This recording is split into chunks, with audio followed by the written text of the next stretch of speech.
Shalom. Shalom. Puji Tuhan, pagi hari ini kita bisa berjumpa, kita bisa ada di tempat ini, itu semua karena anugerah Tuhan.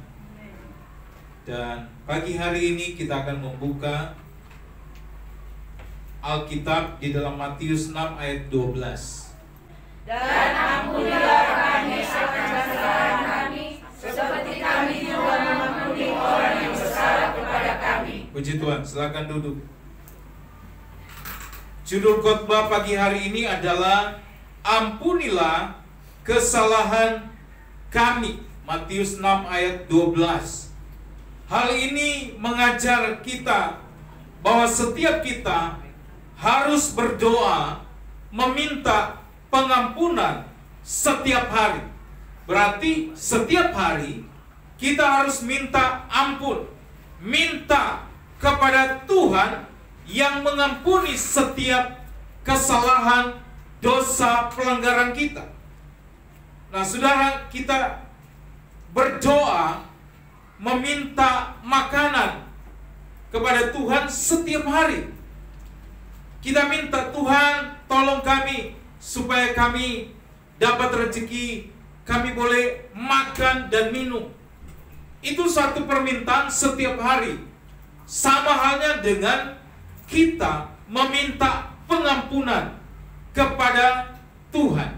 Berarti ketika kita berdoa dan kita katakan, ampunilah kami akan kesalahan kami, sampai di situ kita meminta pengampunan secara pribadi, tetapi di situ ada koma, seperti kami juga mengampuni orang yang bersalah kepada kami. Ternyata antara vertikal dengan horizontal itulah yang digambarkan lewat salib. Jadi pada waktu salib itu ada, kita meminta pengampunan daripada Tuhan. Kita minta untuk diri sendiri. Tetapi Alkitab juga mengajarkan bahwa kamu juga harus mengampuni orang yang bersalah kepada kamu. Ini bicara tentang kita dengan sesama manusia.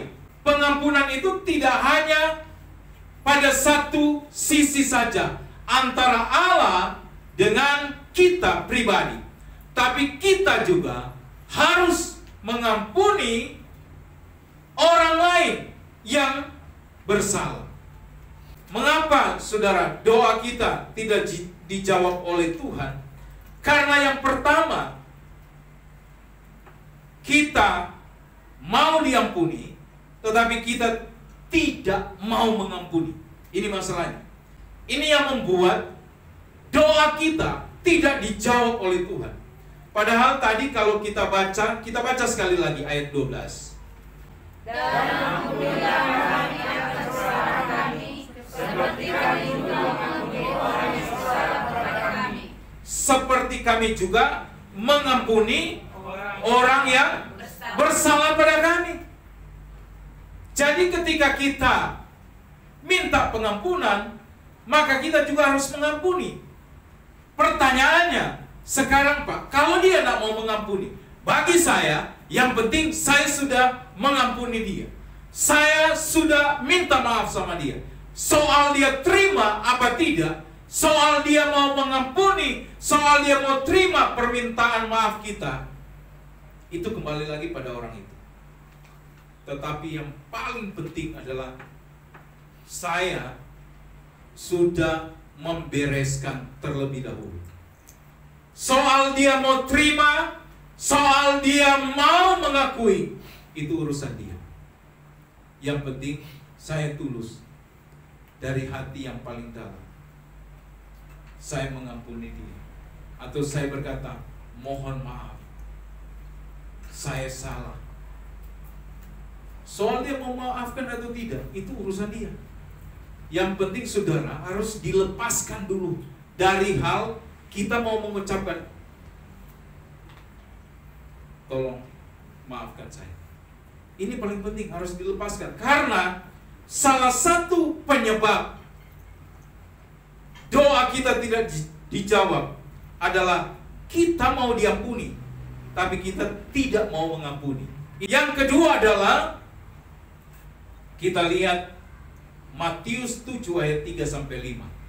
Mengapakah engkau melihat selumbar di mata saudaramu, sedangkan balok di dalam matamu tidak engkau ketahui? Bagaimanakah engkau dapat berkata kepada saudaramu, biarlah aku mengeluarkan selumbar itu dari matamu, padahal ada balok di dalam matamu? Hai orang munafik, keluarkanlah dahulu balok dari matamu, maka engkau akan melihat dengan jelas untuk mengeluarkan selumbar itu dari mata saudaramu. Nah, saudara perhatikan, mengapa engkau melihat selumbar di mata saudaramu, sedangkan balok di dalam matamu tidak engkau ketahui?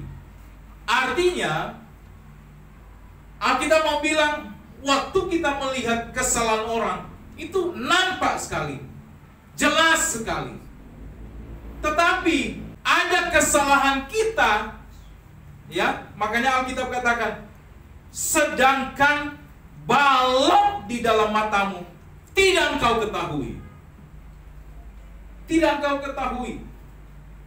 Orang suka katakan peribahasa bahwa semut di seberang lautan itu bisa dilihat, tapi gajah di depan mata kita tidak bisa lihat.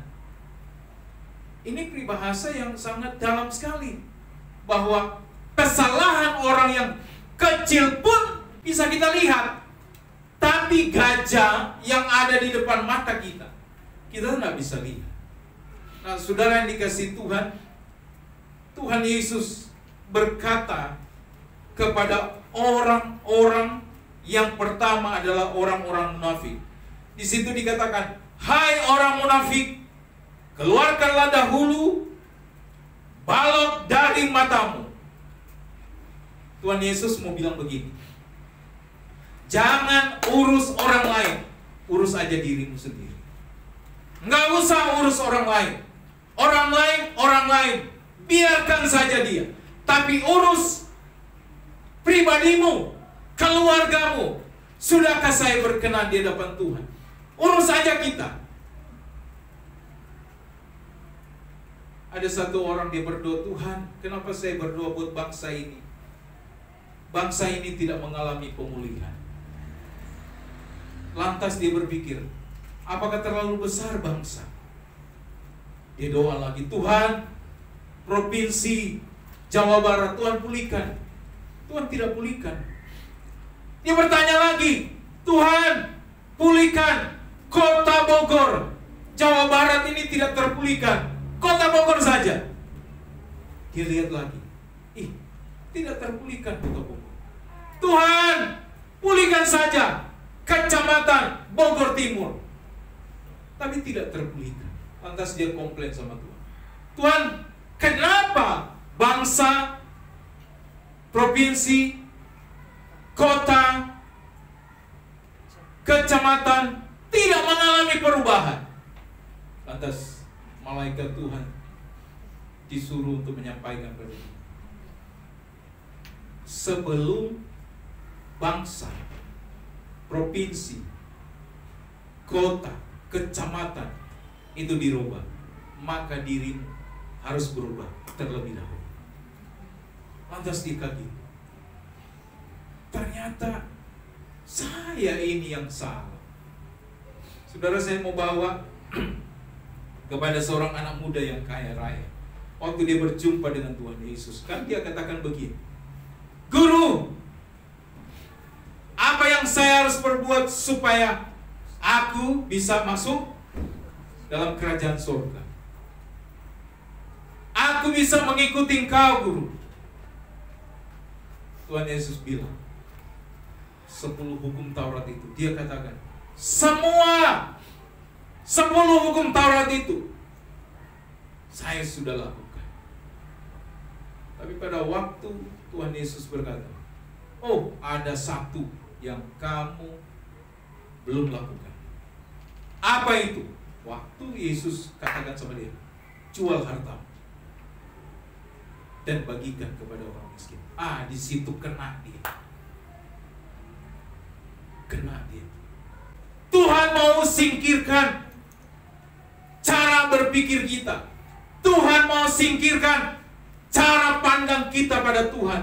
Tuhan mau singkirkan cara kita memuji menyembah Tuhan. Tuhan mau singkirkan agar kita makin layak, makin berkenan kepada Tuhan. Jadi saudara yang dikasihi Tuhan, Tuhan Yesus sangat marah kepada orang-orang yang munafik, yang hanya melihat kesalahan-kesalahan orang, tapi dia lupa melihat kesalahannya sendiri. Matius 23 ayat 27 sampai 28. Celakalah kamu, hai ahli-ahli Taurat dan orang-orang Farisi, hai kamu orang-orang munafik, sebab kamu sama seperti kuburan yang dilabur putih. Di sebelah luarnya memang bersih tampaknya, tetapi di sebelah dalamnya penuh tulang belulang dan pelbagai jenis kotoran.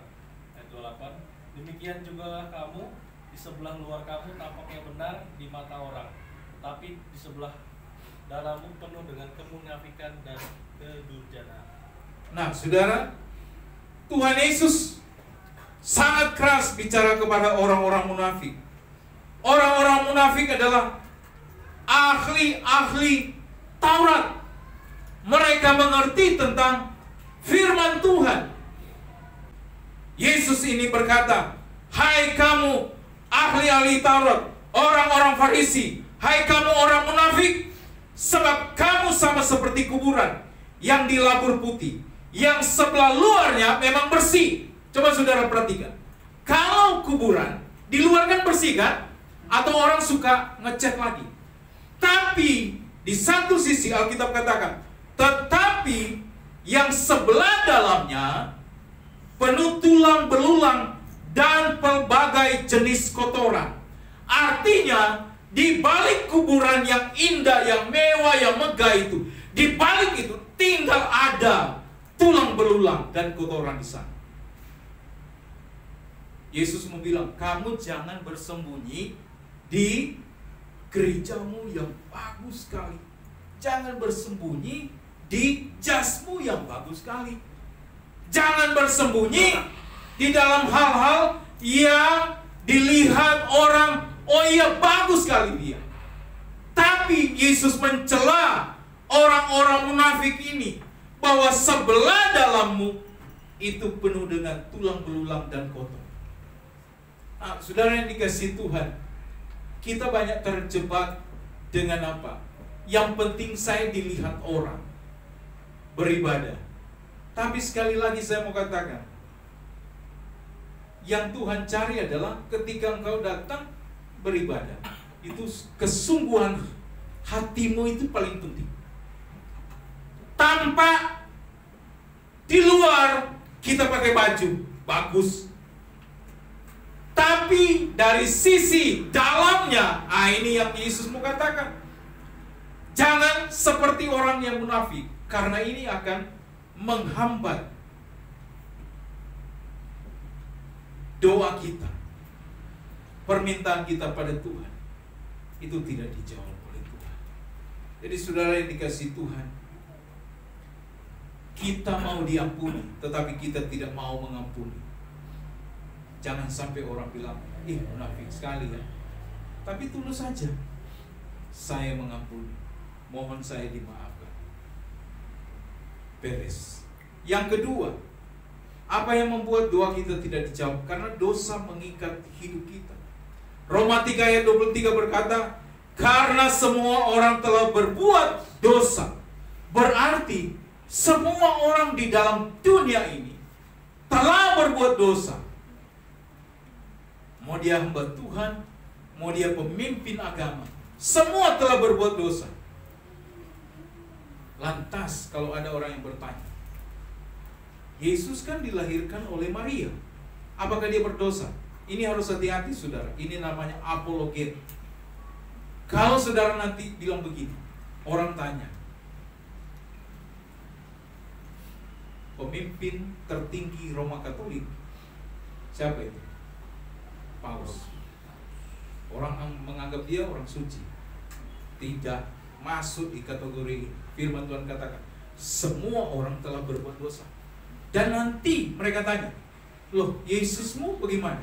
Ingat baik-baik ya, Yesus datang ke dalam dunia dikandung oleh Maria bukan karena hasil hubungan seks, bukan.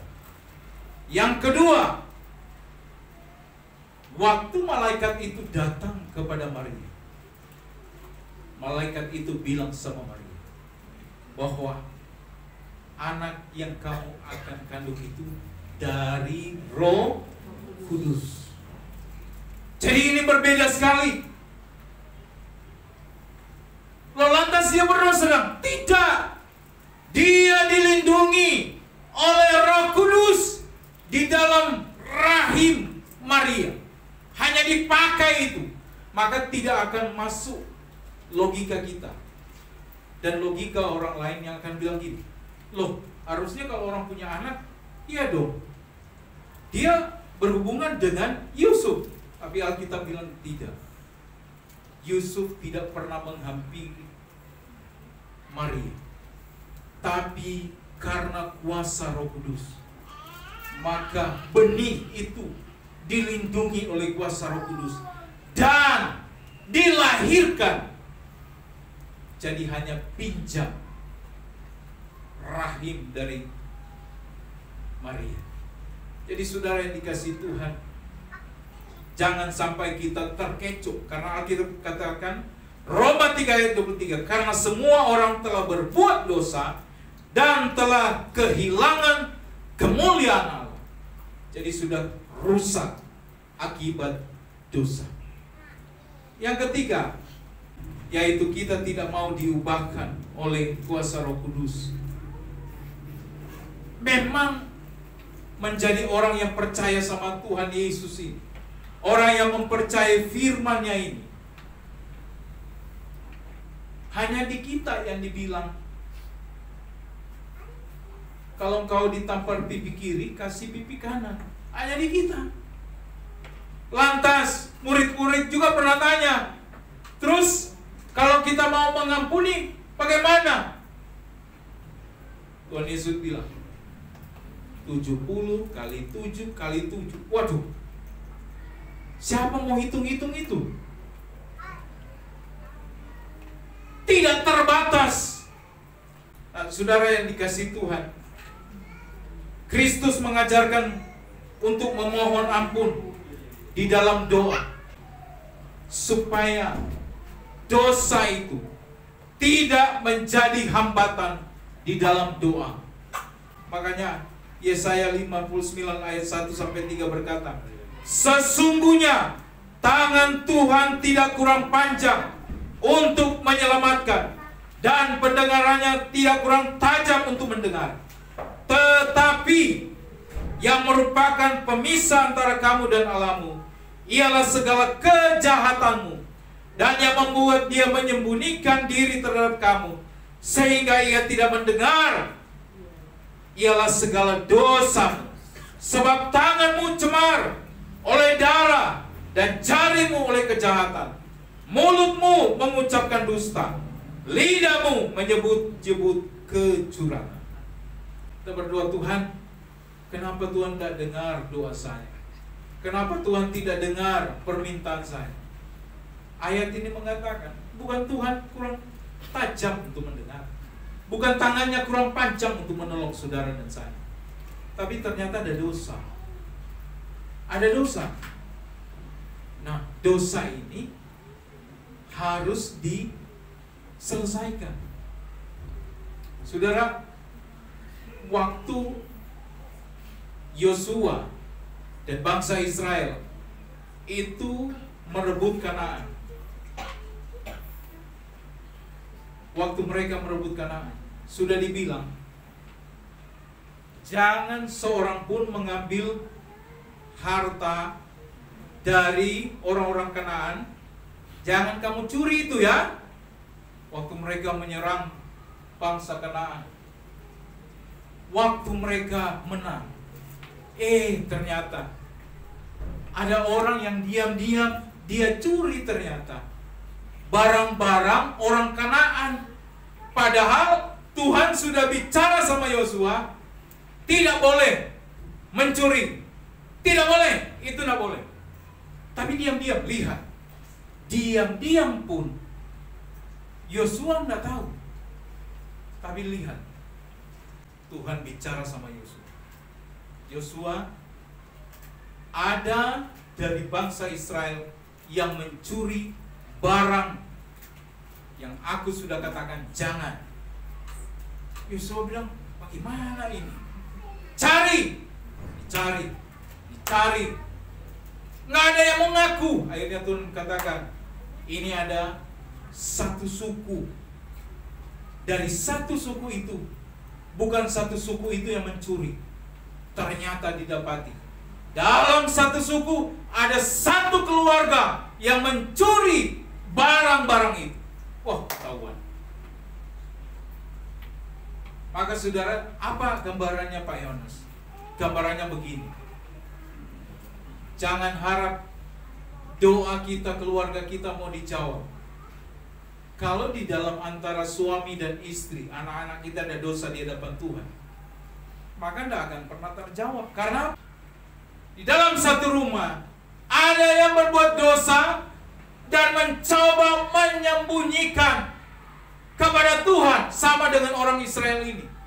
Mereka curi barang itu, mereka sembunyikan kepada Yosua. Nggak mau ngomong sama Yosua. Harus dicari baru dapat. Saya khawatir mungkin kita bisa mengelabui orang di sekitar kita. Kita bisa mengelabui orang-orang yang kita temui. Tapi Tuhan tidak bisa dikelabui dengan apapun. Tidak bisa. Tidak bisa. Makanya Daud bilang apa? Sekalipun aku masuk ke lubang kubur juga, Engkau ada di sana. Jadi tidak bisa mau ditipu. Tuhan tahu. Makanya pada waktu kita lagi ibadah begini juga, posisi saudara sedang duduk dengar firman, itu Tuhan tahu. Tuhan tahu. Maka lakukan segala sesuatu. Kita harus open. Ya Tuhan, betul.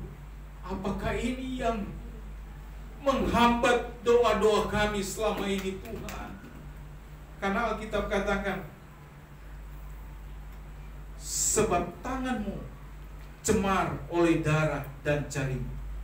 Cemar ini bisa banyak. Tanganmu, apakah kita suka nunjuk kesalahan orang? Apakah tangan ini saya suka pakai kepada hal-hal yang lain? Ini yang harus kita, Tuhan, iya ya Tuhan, tolong saya Tuhan, supaya itu jangan menghambat berkat Tuhan yang tadinya Tuhan mau curahkan sama kita. Tapi karena tangan kita cemar dengan dosa, tangan kita suka menuduh orang lain, mulut kita suka menuduh orang lain, maka sebetulnya berkat itu mau datang, dia terhambat karena ada dosa di sini.